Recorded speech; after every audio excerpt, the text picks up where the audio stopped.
Family, Yasharal, my people. It's time we have a little talk, a little rap session.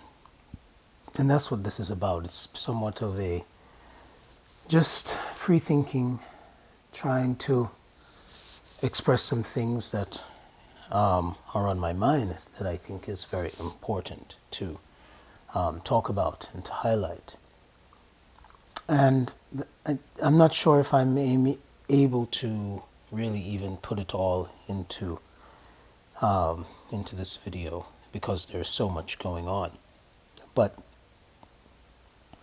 I have a few questions, and one of the burning questions I have is, are we seeing what is happening around us? Are we seeing the steps that are being taken to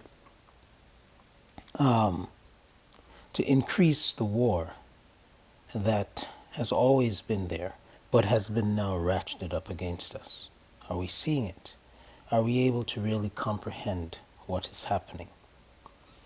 Let's realize that, or should I say, let's come to, a place of clarity that we are in exile as a people. Our forefathers disobeyed the covenant. The punishment by the Most High was for us to be taken away to the four corners of the earth, to be exiled from our land. We are in enemy territory. And I know many of us are confused. We think because you buy a car, or, you buy a home, or you travel, you get on a plane, you go on a cruise, you go to Mexico, you go to the Caribbean, wherever you go, you end up right back where you are. You think that, this talk or this thing about being in captivity is just doesn't make any sense, but we are. And the war continues against us as a people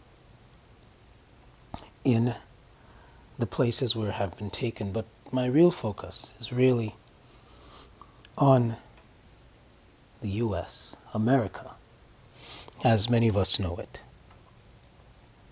And, for such a long time, many of us have been, well, not me, but most of our people have been caught up in the political game. Either Democrat, Republican, thinking that you actually have some power with respect to whom is voted in, put into the system. But the fact is, both of these choices are two heads of the same beast.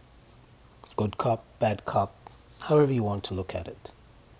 But when you lay it out, there's a blueprint of destruction that is right in front of us.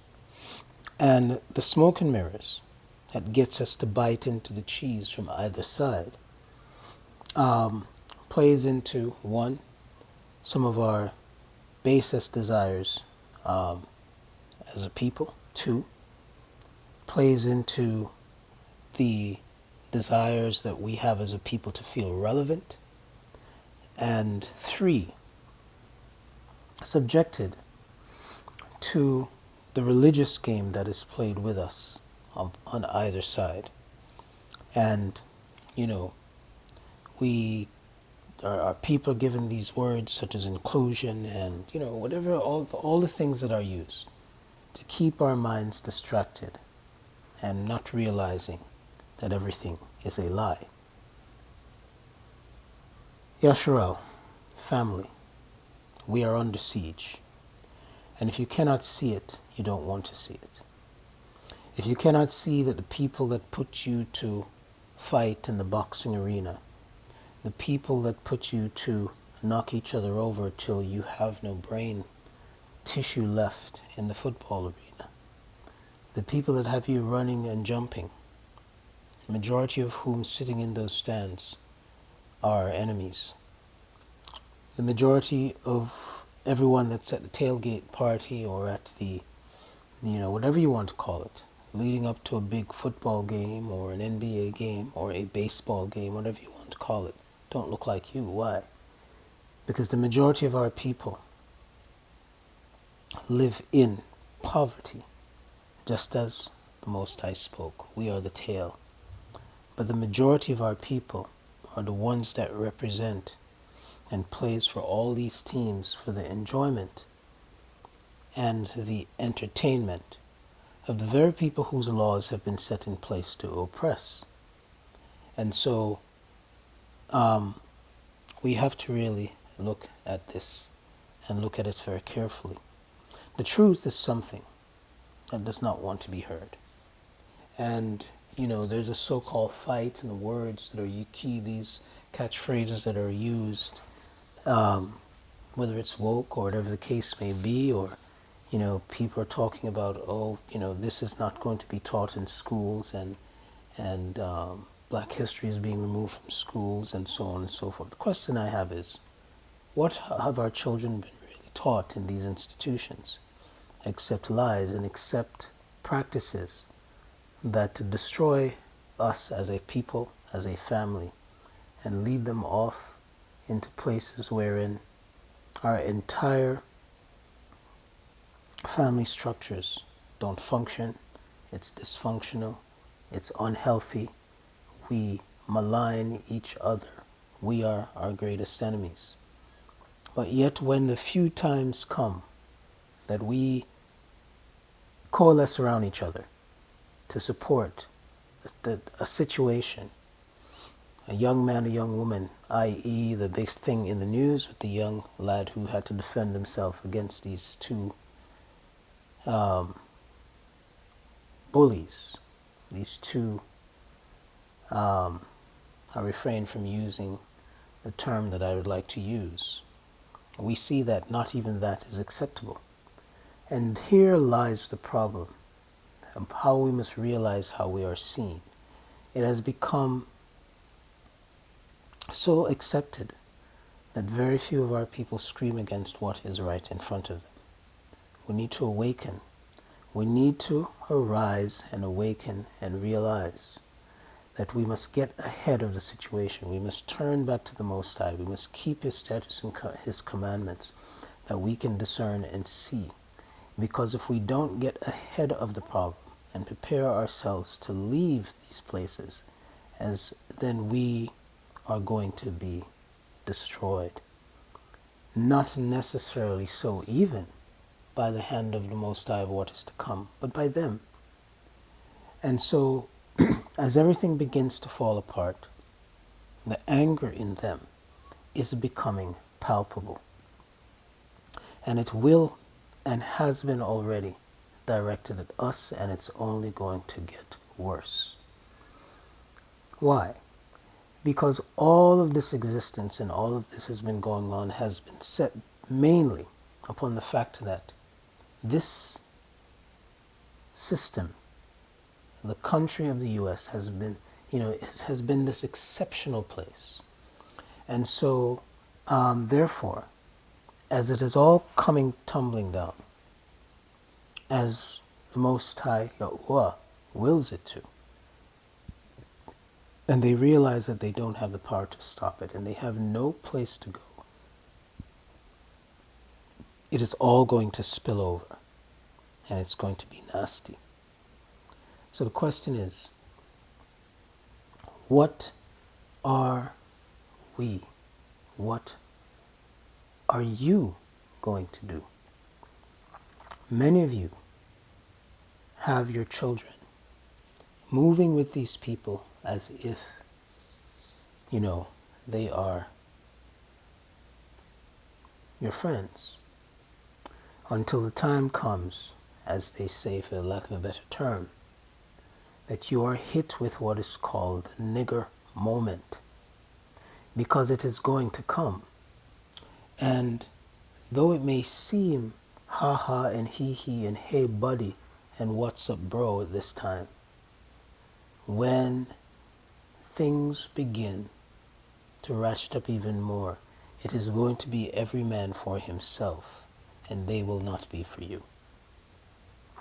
We need to arise, we need to stand, we need to shake the dust off of our feet, off of our heads, and we need to focus, because trouble is brewing, trouble is starting, and the laws, the very laws that were supposedly there for all the people, it never was for us, is going to be used against us. Let's look at an example. Imagine that the Secretary of State, Marco Rubio, has made it very clear that the country is going to do everything that it can to ensure that people that have the wrong belief or thoughts can be prosecuted or jailed if it runs counter to what they believe should be, one should be thinking or saying. That will be directed directly at us as a people. Think about a person that is supposedly an American citizen committing a crime, or what may seem to be a crime, or the prisons who are filled mostly, or is filled so much, I should say, with black males, when 80% of violent crimes in this country are committed by white males, shipped off to South America, to a prison that is going to violate them in every way. Think about this. When your child, when your son, when your daughter is snatched up and taken, what are you going to do? Let go of it. Let go of this system. It is not for you. Arise, turn back to the Most High. Keep His statutes and commandments, because the only thing that is going to save us is His hand. But it comes with requisite things that we must do. We are not loved here, never were. We are a work or a slave labor force, period. And without us and without it, nothing will work. And as it begins to fall apart, as it is, as there will be no dollar, as there will be no economy, when the food shortages begin to ramp up, when it all begins to fall, all, for the lack of a better term, all Sheol, all hell is going to break loose. And so I give you these things to think about. And I hope that we're able to see what we need to do. And because there's a saying, they say that just because the lizard is nodding its head doesn't mean it's in agreement. And this is where we're lulled to sleep, and this is where we are foolish. So I'm going to leave it there. And, I hope that we become aware and we become more awake of what has to be done, because things are moving very, very, very fast. Asymmetrical warfare from every side. Smoke and mirrors from every side. And while we are distracted, while everyone is taking selfies and on Facebook and on Instagram and worried about what's happening to TikTok, laws are being passed that most people aren't aware of, right? One of the other things, before I end, that was made very clear, again by Trump, and again by Rubio, and by Johnson, the Speaker for the House, is that Congress has the power to shut down courts, and to get rid of judges that they feel run counter to what they say or what they want. And how do they do this? Because Congress hold the purse strings to fund courts. And without funding, those courts cannot function. But they also just passed a law saying that judges in local jurisdictions cannot rule federal. That is part of the bill, the financial, the budget, and one of the laws that are in the budget that are going to be signed. And there are many things in there that are detrimental to our well-being and will be focused at us. So I'll leave it at that. I'm hoping that those that have ears to hear will hear, and those that have eyes to see will see. Okay, I'll see you on the next one.